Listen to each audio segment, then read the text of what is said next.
राधे राधे भक्तों। ओम नमो भगवते वासुदेवाय। भक्तों, कामिका एकादशी की आप सभी को बहुत बहुत बधाई हो। कामिका एकादशी का व्रत इतना महान पुण्य देने वाला है कि इससे हमें ब्रह्म हत्या जैसे पाप से भी मुक्ति मिल जाती है। भक्तों, सभी को एकादशी का व्रत अवश्य करना चाहिए। अब की बार तो शुभ संयोग बन रहा है, सोमवार भी है और एकादशी भी है। दोनों व्रतों को हमें एक साथ ही करना है। आज हम सुनते हैं राधा रानी की एक सच्ची कहानी, कैसे राधा रानी अपने भक्तों पर प्रसन्न हो जाती है। उसके बाद आपको कामिका एकादशी की व्रत कथा सुनाई जाएगी। जैसे कान्हा जी अपने सच्चे भक्तों पर बहुत जल्दी प्रसन्न हो जाते हैं, उनकी पुकार सुनकर दौड़े चले आते हैं, उसी तरह राधा रानी भी अपने भक्तों की पुकार जरूर सुनती है। एक बार की बात है, एक सेठ जी थे, एक गांव में रहा करते थे। बड़ा परिवार था, बहुत ज़्यादा अमीर थे, साहूकार थे। उनके 3 बेटे थे, लेकिन उनके कोई भी बेटी नहीं थी। इस बात की कमी सेठ जी को हमेशा रहती थी। कुछ समय बीत गया। एक दिन सेठ की पत्नी का देहांत हो गया। समय का चक्कर चलता रहा। बहुत समय हो गया, विवाह योग्य सभी बेटों का विवाह भी कर दिया। सेठ जी का अच्छा खासा कारोबार चल रहा था। दिन भर सेठ जी के बेटे कारोबार संभालते, शाम होने पर अपने बच्चे और पत्नियों के साथ व्यस्त रहते, घूमने चले जाते, खाना वगैरह खाते। सेठ जी ने सुनने वाला परिवार में कोई नहीं था। सेठ जी तो बेचारा अपना खाना वगैरह खाकर ऐसे ही चारपाई पे लेटे रहते थे। कोई भी ऐसा नहीं था जिससे सेठ जी अपने मन की बातों को कर सके। सेठ जी से शुरू की इस बात का बड़ा अफसोस था, उनकी कोई बेटी नहीं है। अब उसकी पत्नी भी उनके साथ नहीं थी। इस चीज़ का उसको साहूकार को बहुत बड़ा दुख था कि उसकी पत्नी भी समय से पहले उसको छोड़कर चली गई। सेठ जी के मन में कसक बढ़ने लगी कि उसकी कोई पुत्री क्यों नहीं है। एक दिन वह बहुत पहुंचे हुए महात्मा सेठ जी के घर पर आए। उन्हें देखकर पूछने लगे कि सेठ जी, क्या बात है, तुम्हें किस चीज़ की कमी है? भगवान ने सभी सुख तुम्हारे घर में मौजूद कर रखे हैं, बताओ तुम्हें क्या परेशानी हो, तुम इतने दुखी क्यों हो? सेठ जी ने अपने दुख का कारण बताया। महात्मा जी को कहा, महात्मा जी, मेरे कोई बेट पुत्री नहीं है, मैं इस कारण से बहुत दुखी हूँ। मुझे पुत्री का जीवन में बहुत ही अभाव लगता है, इसी कारण से मैं बहुत दुख से जीवन व्यतीत कर रहा हूँ। मेरी अर्धांगिनी, मेरी भार्या भी मुझे छोड़कर चली गई है। जो मेरे बेटे हैं वो अपने बीवी और बच्चों में व्यस्त रहते हैं, मेरा कोई ध्यान नहीं रखता। अगर मेरी बेटी होती तो मेरा ध्यान अवश्य ही रखती, मेरे मन की बात सुनती, और मैं अपना मन उससे कहकर, अपने मन की सभी बातें उससे कहकर अपना बोझ हल्का कर लेता। तो महात्मा जी कहने लगे, सेठ जी, तुम राधा रानी को अपनी बेटी मान लो। हमारे जीवन में जिस चीज़ की भी कमी होती हो तो उसे भगवान ही पूरा करते हैं। अब भला बेटी ना होने के कारण तुम इतने परेशान हो, परेशान होने की तो बात ही नहीं है। तुम राधा रानी को एक बार अपनी बेटी मान कर देखो तो तुम्हारे सारे मन चाहे पूरी हो जाएगी, तुम्हारे मन का बोझ दूर हो जाएगा। तुम अपनी सभी दिल की बातें राधा रानी के समक्ष बैठकर कह दिया करो। राधा रानी तुम्हें कभी भी कमी नहीं होने देगी एक पुत्री की, तुम्हारा यह अभाव समाप्त हो जाएगा। महात्मा जी की यह बात सेठ जी को बहुत अच्छी लगी। उन्होंने ऐसा ही किया।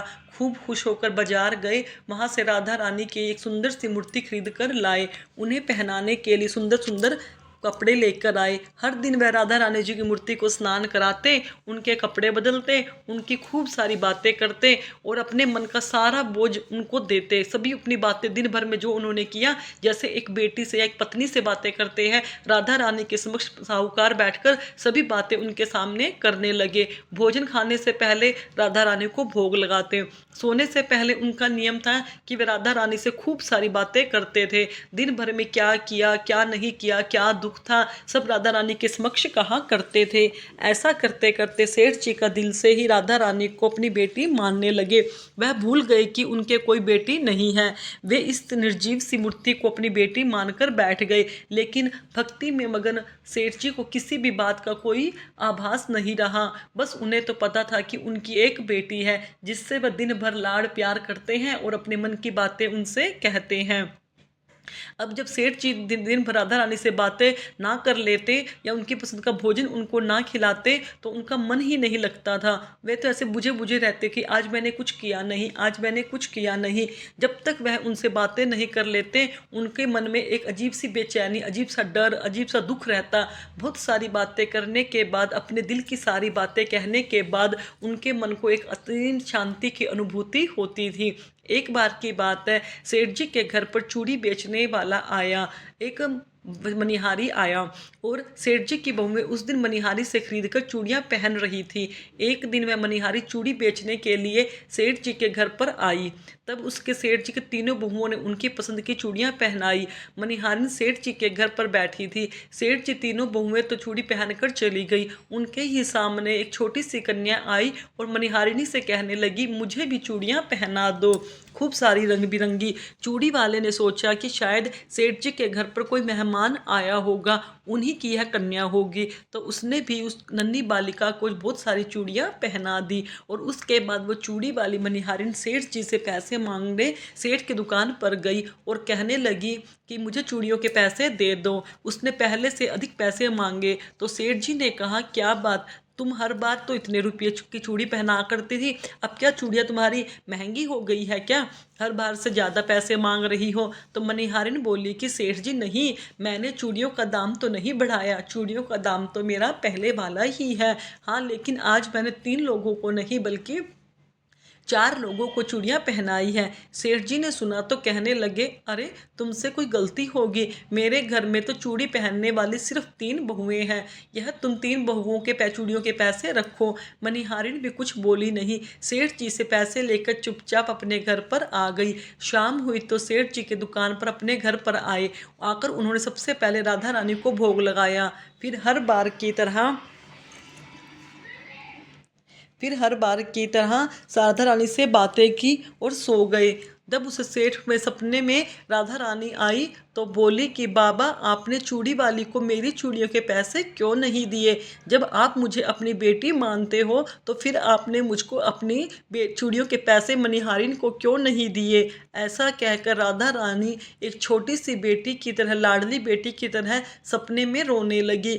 यह देखकर घबराहट के मारे सेठ जी की आंख खुल गई। अपनी लाडली बेटी को रोता हुआ देखकर सेठ जी बहुत दुखी हुए और बहुत रोने लगे। जब सुबह हुई तो भागे भागे मनिहारिन के घर पर गए और बहुत सारे सोने के सिक्के उसके पैरों में रख दिए और मनिहारिन से बोला, बहन, तुम कल सच बोल रही थी कि तुमने कल 4 लोगों को चूड़ियाँ पहनाई थी और मैंने तो श्री जी को अपनी बेटी माना है। तुम बहुत भाग्यशाली हो जिसको राधा रानी के दर्शन हुए हैं। अरे मैं तो इतने दिनों से उनके दर्शनों के लिए तड़प रहा था और तुमने बस एक बार में उनके दर्शन कर लिए।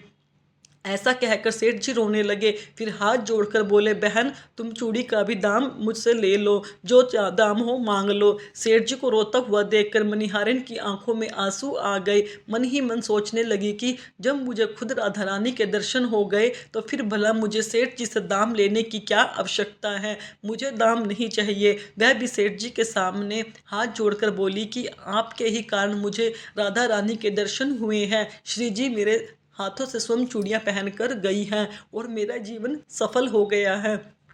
अब मुझे कुछ नहीं चाहिए।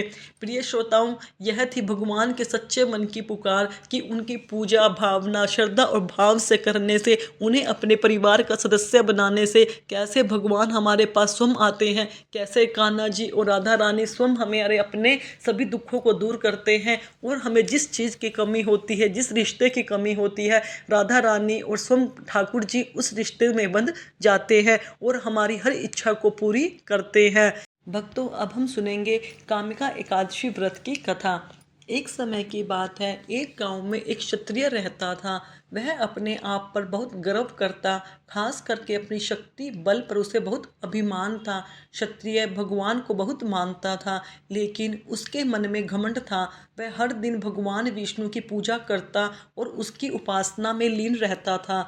एक दिन वह किसी महत्वपूर्ण कार्य के लिए घर से बाहर यात्रा पर निकला। रास्ते में उसकी मुलाकात एक ब्राह्मण से हो गई। दोनों में किसी बात को लेकर झगड़ा हो गया। झगड़ा इतना बढ़ गया कि बात हाथापाई तक आ गई। क्षत्रिय बहुत बलवान था, इसलिए ब्राह्मण अपनी दुर्बलता के कारण क्षत्रिय के वार को सहन ना कर पाया और वह गिर गया। उसकी मृत्यु हो गई। अपनी गलती का एहसास हुआ और बहुत पछताया। ये पूरी बात गांव में आग की तरह फैल गई। क्षत्रिय युवक ने गांव वालों से क्षमा याचना की और ब्राह्मण का अंतिम संस्कार खुद करने का वचन दिया, लेकिन पंडितों ने अंतिम क्रिया में शामिल होने से इनकार कर दिया।